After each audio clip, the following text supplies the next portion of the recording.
So David, in the interest of time, let's go ahead and get started. That's great. Thank you for everyone coming tonight. I know the weather is awfully pretty, so this will probably be one of the shorter sessions we have. So tonight we're going to talk a little bit about regulations that you need to follow for selling at market. Ooh.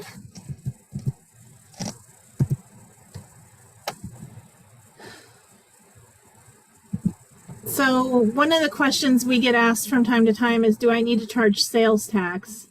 And the rule is, if you sell products that are not for human consumption, then you're responsible for retail sales tax. So an example might be your cut flowers. If you sell, we have a fairly large seller here in the Omaha metro area that sells custom dog collars, pet collars. So she has to charge sales tax because that's not for human consumption. If you sell organic dog treats, you have to do sales tax. So that's just kind of the basis of sales tax in general. If all you're doing is selling fruits and vegetables, you're fine. You don't have to charge sales tax. But just be aware, if you sell anything outside of that, like if your market allows crafters and you want to sell charcuterie boards to go along with your fruits and vegetables, then you have to have sales tax on those things.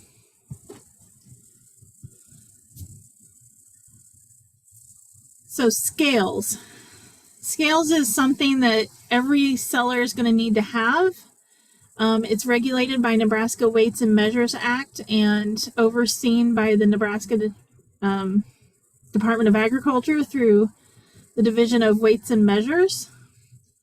And this applies to all scales for retail sales. So it doesn't matter if you're buying ground beef at the meat counter at Fairway, or you're buying 10 pounds of tomatoes at the farmer's market. You have to have a set of certified scales. And David has included the office number for the Division of Nebraska Weights and Measures.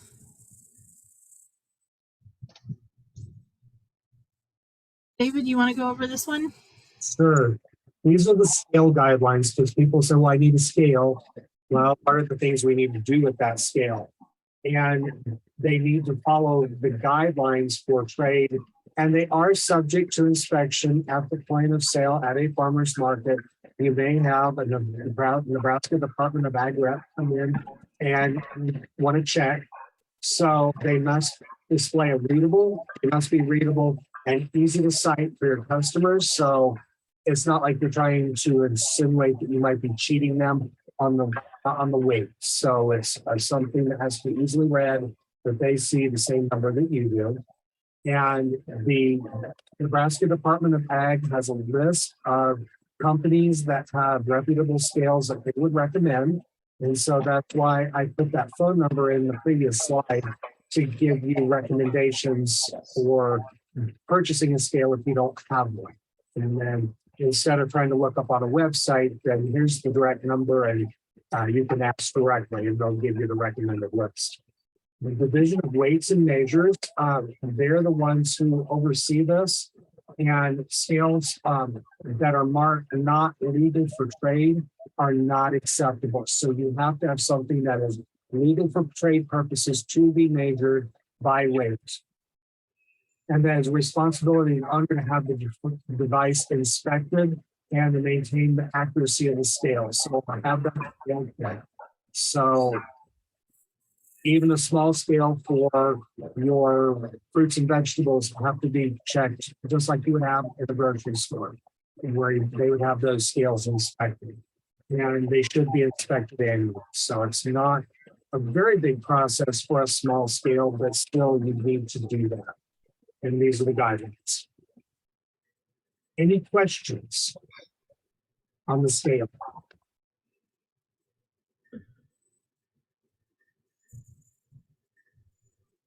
And this can be anything, for produce for livestock. So the scale at the sale barn has to be certified as well. And I know in a previous position, one thing we would do is once a year, right before market started as a farmer's market, we would have the scale people come down and certify everybody's scales at once. And I'm sure that's something they would be amenable to coming out to a meeting and certifying all the members of the market at the same time. Absolutely. They would like to knock out as many in one visit as possible. So that is something to consider. Next slide. Unless you have any questions. Okay, Carol? So weights and measures. Fruits and vegetables you can sell by weight, and the example would be $1 per pound. You can sell by weight in prepackaged form, which might be 5-pound sack of apples for $3 per sack. Or you can sell by count. You see this a lot in the sweet corn producers. You know, a dozen ears for $5. And you can also sell by measure. So this is where you're getting your strawberries that are $2 per dry quart. If you're selling baked goods, and we'll talk a little more about baked goods and cottage foods next week, but I wanted to add that in real quick.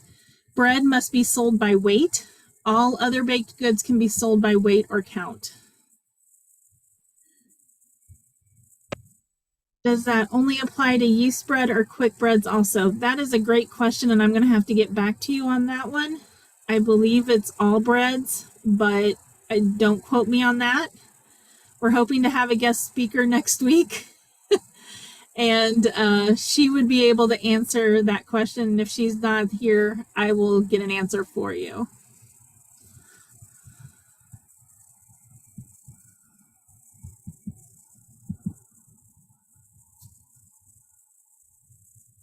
So this slide is a slide that I put in, and this is from that resource on selling to markets. And I think it's really good that we follow these regulations because these are regulated by the Nebraska Weights and Measures Act. And it talks about the method of sale and how produce is sold, counted, and measured. So it goes back to what Carol had in the previous slide. So a direct sale by weight is the price per pound. Or the prepackaged form, like $2, like two green peppers in a package would be $2. Then, and then by the count and then the measure. So this is really a repeat of this, but this literally is the language that comes out of that publication, that guide that shows people examples with produce and with different examples. So if you think like strawberries, would be strawberries and in those dry little baskets, or cherry tomatoes, or tomatillos, or little produce items that will fit into a container, dry container. Those are purple. And yeah, like Carol said about the sweet corn vendors, you know, they're going to stay so many for a dozen. So $5 per dozen. So that's all that is. But just wanted to reinforce this because you do have different strategies that you can use at your disposal with fruits and vegetables.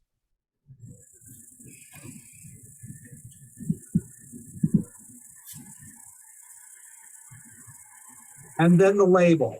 And so we will have labels attached to food packages, whether it is produce or whether it is a baked good that is approved for cottage food law. So you're going to have a label that includes the following 4 pieces, and name needs to be the common name of the product, such as green beans or banana bread or cherry tomatoes or whatever that is. The next item is your name and the address of the operation. And then the content, so you can either, if it's weighed, then you can say, okay, this loaf of bread is 2.4 pounds. You put the weight on there. For the count, So, or six ears of sweet corn, or so on, or such. And then on the baking items, you must list the ingredients in descending order from the largest, the predominant ingredients, clear down to the smallest by weight. So that needs to be weighed out, which we do have some technical help at the university on some of that.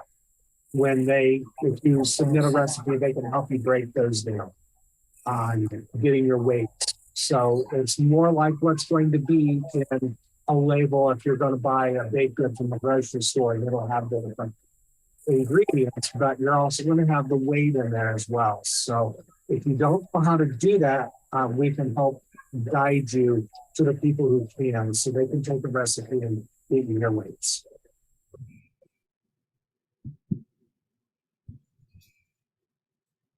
And then these are some little pricing strategies. This is from Roger Wilson. He was an ag economist in our ag econ department before he retired, and talked about doing the price per unit and using round numbers. So $5 per dozen on sweet corn, for example. That's an example.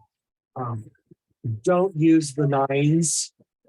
You might see nines at a grocery store, or you may see a car priced at $14,999. It's better to use more round numbers or measure or units of change. That's a little easier to handle than counting the 79s, 89s, and the 99s. So it's always easier to lower the price than to raise them. So start at a price that is reflective of how much your cost of production is and your time and what is reasonable, and kind of look at the comps and the comparable vendors around you and what their price is. So that's really good. It's hard to rate prices after they've already been lowered. So you need to watch your bottom line on your cost of production and also your travel and your ability to keep your records to say, okay, I'm selling all this product, but was it worth my time at the end of the day? That's really what's important here. And then other pricing tips, they should reflect the quality and the uniqueness. So if you have a really good quality, maybe you can charge a little bit more at a premium level, or you have something that unique that no one else has. So that's a pricing strategy. And you can talk about the difference of what makes your product unique versus the competition, or something that someone else doesn't have available at the market. So that works. And you can set your own price when you have your own unique product. And it's not like having tomatoes while everyone else has tomatoes, unless your tomato is a black prim and no one else has black prim tomatoes that everyone loves. So then you can kind of differentiate that price a little bit. And like we said, the common product has less leeway on the price, and also trying to get along with other vendors in the farmers market, try to keep, comparable pricing. Some farmers market groups will discuss price prior to the day of market, and Carol can talk a little bit about that. Sometimes they will have a meeting before, a formal meeting before, or they'll have an informal meeting and keep the prices comparable around. So, Carol, if you want to jump in on that. Yeah, and I think what's important with pricing is making sure that you're paying yourself. You don't want to, you're not doing this to volunteer for the community. You're trying to actually make money. So even though the market may set the prices across the board, there's always an argument to be made that maybe you grow only heirloom tomatoes, and those require more inputs, more time, especially if there's organic heirloom tomatoes. So just keep an eye on your marketing price and be willing to advocate for yourself. I think that's really important. People don't want to raise waves at the market, and I understand that and appreciate that. But if you are truly selling something unique, you need to get a good price for that. So sometimes it goes against us as Midwesterners. We like to be nice to everybody. That Midwestern nice attitude, and sometimes you have to advocate for yourself. So yeah, setting comparable prices is called price fixing. And it can be against the law. It's usually more of a suggestion than a have to. So just be aware that some markets have those conversations and say, this week we want everybody selling for around this price. But that doesn't mean you absolutely have to.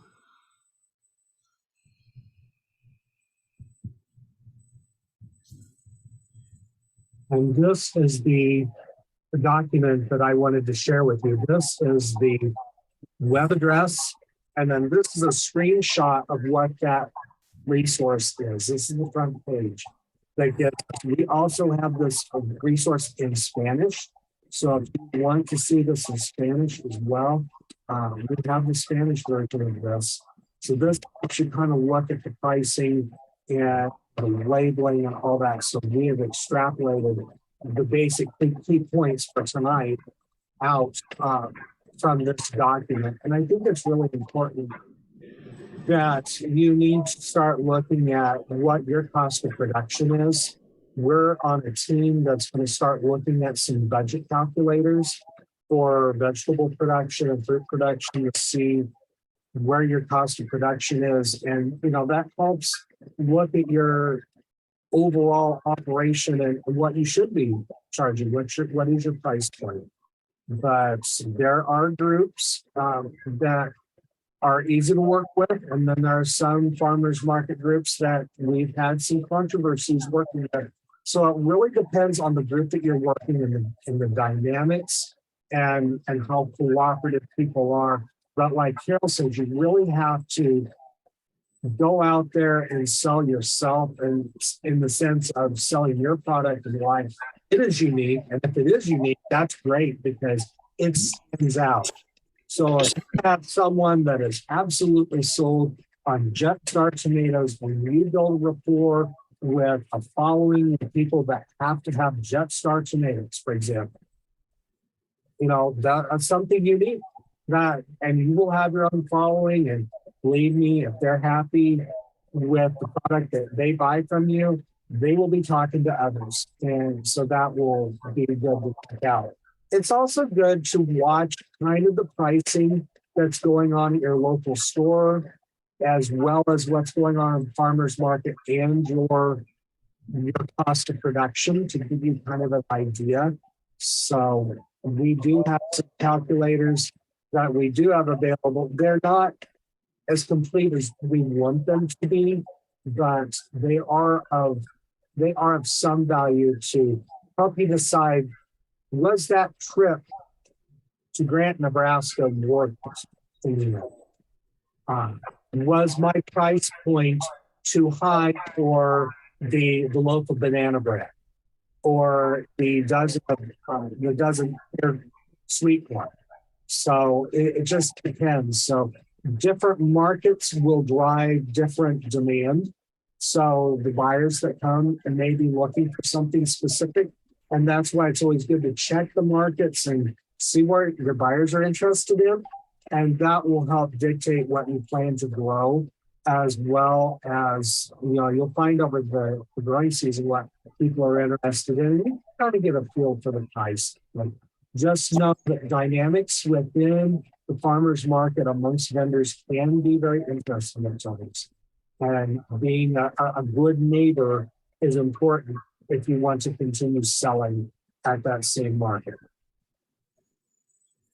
And sometimes the decision you have to make is, do you really want to sell at that market? I've had markets split over some philosophical differences, and that is not uncommon.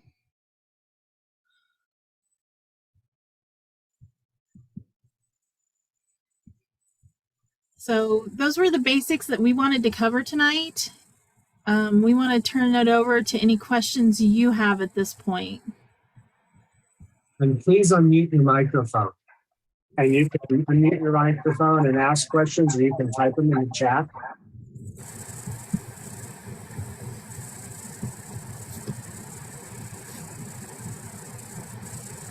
We did have a couple of questions in the chat about the breads, and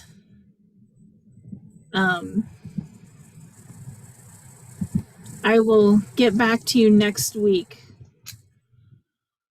Hopefully, we're trying to get a guest speaker for next week. And she is a guru in all things in the cottage food laws, so she would be the best answer that we would have. But if short of her, we will find out anyway and let you know. And then somebody wanted the office number for the Division of Weights and Measures, so there you go.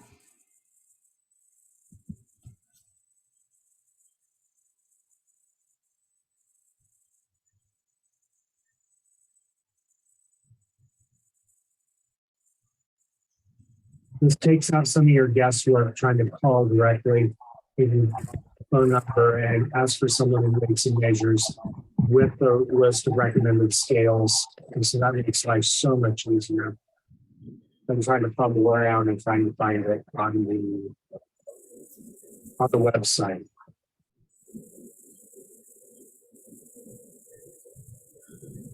Yes, Keela, you had your hand raised. Yes, hi. I was just wondering if there's anything about refrigeration. I know with eggs, there's something about that. So is there anything as far as produce and bread refrigeration wise? That's a great question. And yes, there is, as far as things that need to be cool need to be stayed cool. So that's why eggs have to be kept at 45 degrees. Again, this goes into the cottage food laws that we're going to be talking about next week. And we'll really delve into that.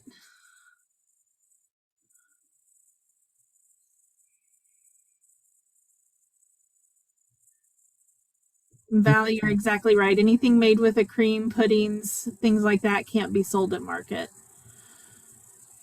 No cream pies. No pastries. Yeah.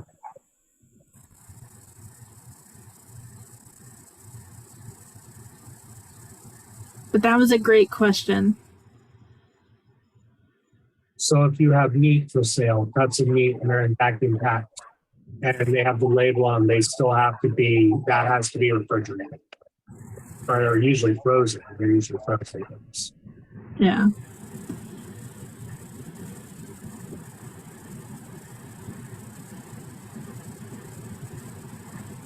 Any other questions for David and I? It's an awfully pretty night, and we appreciate everybody coming out tonight. And we do have a little link here for the evaluation. If you please, it's on here on right here. I sent out. Please click on that. 4 questions. If you would, that would be great. So that's going to be really important to help us.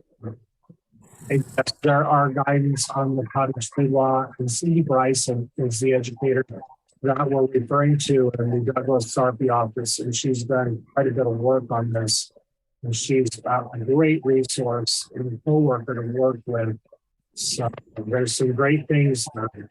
She's talked about the boards. She talked about that with us on an update because those boards are so popular. People are having those parties. So that's great. And it's a little different when you are selling something that eggs are refrigerated and they have that, have a little thermometer and then you keep your temperature correct. Fruits and vegetables, that's something that's considered raw eating or falls under some other guidelines. And so there's a little bit more freedom on that. It's not as tough But yes, salsa is one that there's lots of questions about, and those are not allowed to be sold.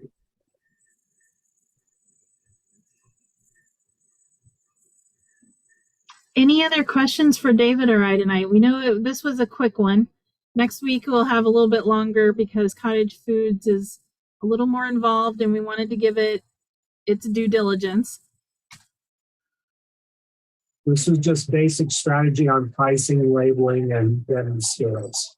Because you do need to follow those. And if you work with a farmers market association or farmers market group, if you can get your Nebraska Department of Ag rep to come out and get everyone's scales checked at the same time, that's awesome. And it helps them because they appreciate it, especially out in our rural areas where they have to drive quite a way. Cottage food law was passed by the state legislature. So it allows you as a producer to be able to produce food in your house versus having to have a certified kitchen for everything. There's still certain things that you do have to have a certified kitchen for. But again, we're going to talk about all those things next week.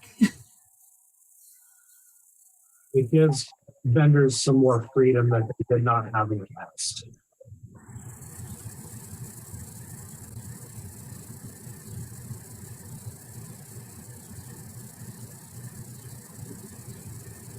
Are there any other questions for tonight? If not, I think we're done, Carol. All right. Well, thank you all for joining us tonight. I know it's awfully pretty outside, so it's time to be gardening finally. We can finally say, yes, go and plant some things. Not your tomatoes yet, but lettuces and spinach and some of those little green things that sell well at the farmer's market. It's time to plant those. So Absolutely. And we will tonight. and we will let you go so you can enjoy the rest of your evening. Thank you.